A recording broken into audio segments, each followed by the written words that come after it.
చనిపోయిన వ్యక్తిని కిరాయి ఇంట్లో ఇంటికి తీసుకురానియరు. అందువల్ల రెండు కోరుకుంటారు. ఊళ్ళలో ఉన్నోళ్ళేమో నన్ను బొందబెట్టడానికి అయితే జాగుండాలని కోరుకుంటారు. నేను బయట అనాథ లేకుండా నాకు సొంత ఇల్లు అని కోరుకుంటాను. ఇవాళ ఆ సొంత ఇంటి కళ ఈ హైదరాబాద్లో ఎంత కష్టమో మనం చూస్తున్నాం. మనం ఆనాడు ఇక్కడ ఏదో 20 ఏళ్ళ క్రితమో 30 ఏళ్ళ క్రితం కొనుక్కుంటే మీకు 5,000 గజమో 3,000 గజమో రావచ్చు. కానీ ఇవాళ 50,000 రూపాయల గజమో 1,00,000 రూపాయల గజమో ఎంతో ఉంటుంది. అంటే ఆనాడు ఆ అగ్గోకంతా కొనుక్కున్నాం మనం. ఇవాళ ఏదో కాలనీ ఉండే ఏమడుగుతారు ఇప్పుడు మనం హైరేజ్ అపార్ట్మెంట్ వాళ్ళు కాలనీ వాళ్ళు మెడోస్ వాళ్ళు ఏమడుగుతున్నారు, మా సీనియర్ సిటిజన్లకి మా పిల్లలకి ఆడుకోవడానికి లేకపోతే ఇంత చిన్నగా ఫంక్షన్ చేసుకోవడానికి ఒక హాల్ కావాలని చెప్పి అడుగుతాను. ఇక్కడ అడుగుతున్నది ఏంటి, ఒక హాలు. ఇది ఎవరికి అది వ్యక్తిగతమైన అవసరాల కోసం అడుగుతలేదు.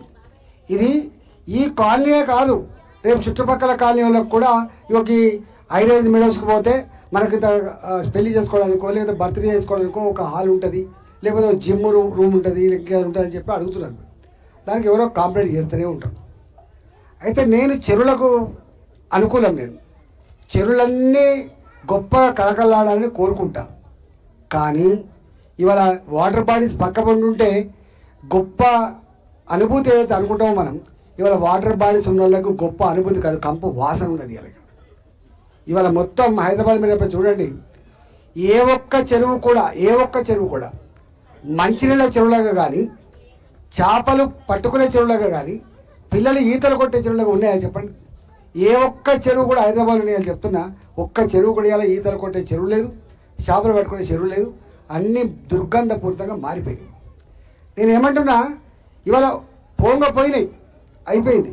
కానీ ఉన్న వాటర్ బాడీస్ ఏవైతే ఉన్నాయో ఆ వాటర్ బాడీస్ అన్నీ కూడా మంచిగా చుట్టూ కట్టేసుకొని వాటికి మంచినీళ్ళ చెరువులుగా మార్చుకొని, ఏ డ్రైనేజ్ నీళ్ళు అయితే ఇవాళ కలవకుండా బయటికి పంపించుకునే సిస్టమ్ పెట్టాలి తప్ప ఇలా మీరు ఎస్టీపీలతోటి ఇది అయ్యేది కాదు. వాస్తవం చెప్పాలంటే మనకు తెలంగాణ వచ్చినప్పుడు కొత్తగా మీకు బాగా గుర్తుంటుంది, హుస్సేన్ సాగర్ చెరువు ఇట్లుంటుందా, కొబ్బరి నీళ్ళలాగా తయారు చేస్తా అని చెప్పాడు. హుస్సేన్ సాగర్ చెరువు కొబ్బరి నీళ్ళలాగా తయారు చేస్తా, పిల్లల ఈతలు కొట్టుకోవడానికి మంచి గొప్ప అది చేస్తారు. అయిందా అది? అంటే అంత పెద్ద అనుభవం ఉన్న మాట అంటే మాట తప్పనని చెప్పినట్టు పెద్ద మనుషుల వల్లనే 10 ఏళ్ళలో కాలేదు. ఇవాళ ఈ పెద్ద మనుషులు ఈ షెర్లన్నీ బాగు చేస్తారంటే ఎవరు నమ్ముతారు, ఏం చేస్తారు? అందువల్ల నేను ఏమంటున్నా అంటే, ఇవాళ ఇక్కడ ఈ చెరువు అవుతుందో సరే, ప్రజల అవసరాల కోసం ఇక్కడ నీళ్ళు వస్తలేవు కాబట్టి, చెరువు నిడతలేదు కాబట్టి, చెరువు దుర్గంధపూరితంగా మారిపోయింది కాబట్టి, ఒక నిజంగానే కనుక ఇది ఎఫ్టీఎల్లో ఉండొచ్చు లేదా ఇది బఫర్ జోన్లో ఉండొచ్చు, కానీ ఇది బాధ్యత ప్రజల భూమి, ఇది ప్రభుత్వపరమైన భూమి కాదు, గుర్తుపెట్టుకోండి. నేను నిన్న వచ్చి నారికి ఈ కాలనీ వాళ్ళు మీకు ఎంత ఉండే అంటే 5.5 ఎకరాలు ఉండే. మాకు 5.5 ఎకరాలు మొత్తం అమ్ముకున్నావా ఉన్నదా? మొత్తం అమ్ముకున్నాం.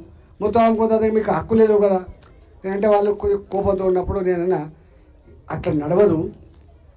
ఇప్పుడు కాగితాలల్లో ఎంత ఉంటుందో గంత చెల్తుంది తప్ప, ఒక్కోసారి పొజిషన్లో తక్కువ ఉంటే నువ్వే బాధ్యత, ఎక్కువ ఉంటే కూడా నువ్వే బాధ్యత అవుతుంది.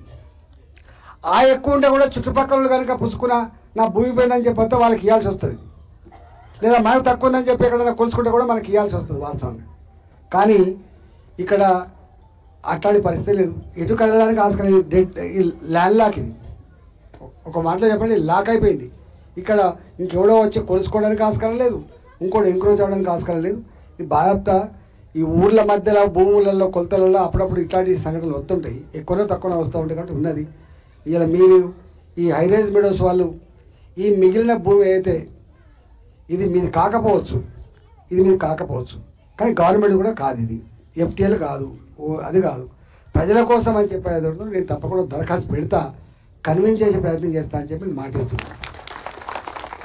దీనికి ఏదో తప్పు చేస్తున్నారు, ఏదో ఆక్రమించుకుంటున్నారు, ఏదో గొంపలు మునిగిపోతున్నాయి అని చెప్పి ఆక్రమించుకునే ఉండే అమ్ముకుంటున్నారు. గవాని వీళ్ళే పట్టుకుంటారు. వీళ్ళు కోరుతలే కదా. ఇక్కడ నిజంగానే కనుక ఎవరైనా ఇల్లు కట్టుకుంటే తప్పట్టాలి. ఇది ఒక గ్రౌండ్ లాగానో లేకపోతే ఆటలు ఆడుకునేటువంటి కేంద్రం లాగానో ఉండాలని కోరుకుంటున్నాం.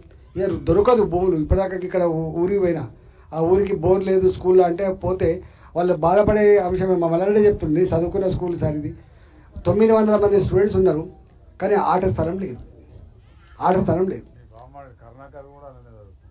ఎవరు కన్నా